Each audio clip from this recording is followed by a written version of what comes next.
अस्सलाम वालेकुम। जी दोस्तों, उम्मीद है सब खैरियत से होंगे। आज हमने ना जी एक्सक्रीशन का दूसरा लॉन्ग पढ़ना है, जिसमें हम देखेंगे एक्सक्रीशन इन प्लेन एरिया।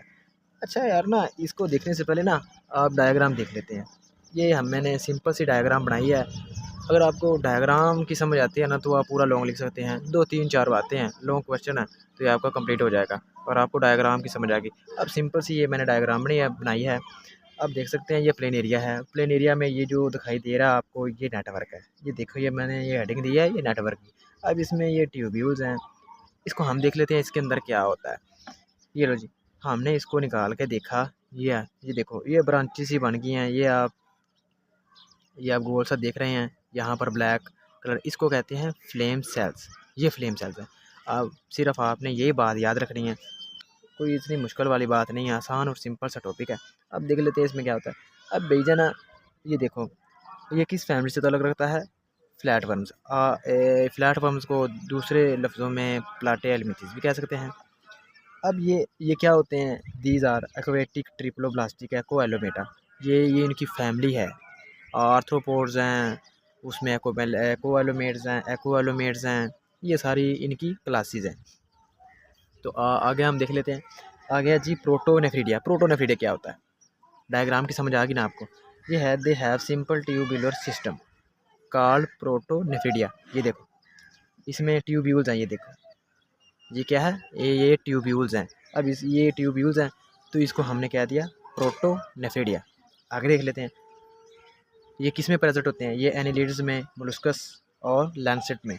ये पहले भी बताया था कि इसकी फैमिलीज़ हैं, ठीक है, जिनमें एनिमल्स की ये फैमिलीज़ हैं, जिसके अंदर ये प्रेजेंट होता है। अब ये जो मैंने दी हुई है ना, ये हेडिंग दी हुई हैं, ठीक है। ये 3 4 आपने हेडिंग अगर दे देंगे, अगर ये आपने याद रखना है बिलोंग किससे तलक रहता है, ये अगर आपको ये वाली हेडिंग याद है ना, तो अगर आपको भूल भी जाता है तो आप अपने आप से लिख सकते हैं। तो इसमें कोई मुश्किल वाली बात नहीं। आगे देख लेते हैं जी, किस में प्रेजेंट होते हैं, आपने देख लिया। Flame cell. अब पहले भी आपको बताया था कि फ्लेम सेल्स क्या होते हैं। देख लेते हैं क्या होते हैं flame cells. Tubular system spread through the body. ये जो ट्यूबुलर सिस्टम है, ये स्प्रेड्स होते हैं। ये देखें, ये पूरी बॉडी के अंदर फैला हुआ है। स्प्रेड्स होते हैं, फैले होते हैं किसमें? पूरी बॉडी के अंदर। Each branch ends in a cellular setup. ये देखें, जब हमने इसको निकाल कर देखा तो ये ऐसा नज़र हमको आया, ठीक है। ये क्या है? Each branch has ends in a cellular setup. ये देखो, ये एंड्स है इसका, ये है सेलुलर सेटअप। तो इसको क्या कहते हैं? इसको फ्लेम सेल्स कहते हैं। ये बहुत इंपॉर्टेंट शॉर्ट क्वेश्चन है, ये अक्सर पेपर में पूछा जा सकता है, ये अक्सर पेपर में पूछा जाता है। आगे देख लेते हैं। आगे है जी फ्लिकरिंग फ्लेम। फ्लिकरिंग का मतलब होता है ऐसे टमटमाना, यानी कि ऐसे टमटमाना। इसका क्या मतलब होता है? The beating of सीलिया looks like a flickering flame. ये देखो, ये कैसे करता है? ये ऐसे टमटमाता है। क्या कहता है? ऐसे टमटमाता है। तो ये ऐसे लगता है ये फ्लिकरिंग कर रहा है, टमटमा रहा है। Flickering, the beating of, beating यानी कि हिलना, मूव करना। The beating of सीलिया looks like a flickering flame, and इसीलिए इसको फ्लिकरिंग फ्लेम कहते हैं। बस फ्लिकरिंग फ्लेम तो टमटमाता है ये, इसी वजह से इसको क्या कहते हैं? Flickering flame of cells. आगे देख लेते हैं। आगे है जी इंटरस्टिशियल फ्लूइड।